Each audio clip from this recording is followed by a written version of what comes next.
6-0, 6-0, c'est le score historique de la finale dame de Wimbledon samedi dernier entre Iga Swiatek et Amanda Anisimova. Un score qui semble remettre en question l'intérêt porté au tennis féminin. Et du coup, ça m'a donné une idée, puisque le tennis féminin c'est si nul, normalement on devrait pas retrouver des finales à sens unique chez les hommes. Spoiler alert, il y en a un tas, mais j'en ai choisi que quelques-unes, sinon la vidéo va durer 2 heures. Je te préviens, il y a du double 6-0, de la fessée entre les jambes, des matchs d'une heure, bref, c'est parti. Mais d'abord, abonne-toi, ici on parle tennis tous les jours. On commence direct avec la double bulle, la finale de l'US Open 2004, opposé Roger Federer à Lleyton Hewitt, une finale assez équilibrée sur le papier. Léger avantage pour Rod qui a remporté l'Open d'Australie et Wimbledon la même année. Mais personne ne s'attendait à cette démonstration. C'est simple, Hewitt a pris 5 points dans le premier set. Il se prend 6-0 en 18 minutes. Pour le coup, le deuxième set est équilibré. Roger le remporte 7-6 avant de terminer le travail avec la deuxième roue de vélo, 6-0 troisième set. Score final 6-0, 7-6, 6-0 en 1h51 de jeu. Et le trajet New York-Australie en vélo pour Hewitt, ça a dû être bien compliqué. Viens, on se parle d'une finale d'1h16. Open d'Australie 2003, André Agassi est opposé à la surprise allemande Rainer Schüttler. A priori, aucune difficulté pour l'américain et le score va le confirmer. Le numéro 2 mondial soulève le trophée sans avoir transpiré. 6-2, 6-2, 6-1. Il faut sachez qu'il avait mis 6-1, 6-0, 6-0 à Young Taek Lee au deuxième tour. Un tournoi rondement mené par Agassi. D'ailleurs, en termes de tournoi rondement mené, difficile de ne pas parler des Roland Garros de Rafael Nadal. Ce qui nous emmène à la finale de Roland Garros 2008. Le tournoi d'accord est à peine majeur et il a déjà remporté 3 tournois à Porte d'Auteuil. Et à chaque fois, il a sorti Roger Federer, donc 2 fois en finale. Pour l'instant, toutes les rencontres se sont réglées en 4-7 assez équilibrés. Mais cette fois, ça va aller beaucoup plus vite. Le triple tenant du titre envoie un message à son adversaire.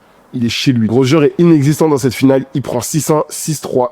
6-0. Et un bagel pour la route, niveau nutrition, c'est pas ouf, c'est peut-être pour ça qu'il perd la finale derrière à Wimbledon. Donc voilà, le cas Swiatek Anisimova, c'est pas vraiment un cas isolé. Voir un seul joueur sur le court en finale, ça arrive souvent avec le stress, etc. Après, la discussion autour des 3 sets gagnants chez les dames à partir des demi-finales est vachement intéressante. Mais bon, sur un match comme ça, je pense qu'on serait juste passé de 57 minutes à 1h20 de pur massacre. Dis-moi dans les commentaires ce que t'en penses, et abonne-toi si tu veux rien louper sur le tennis.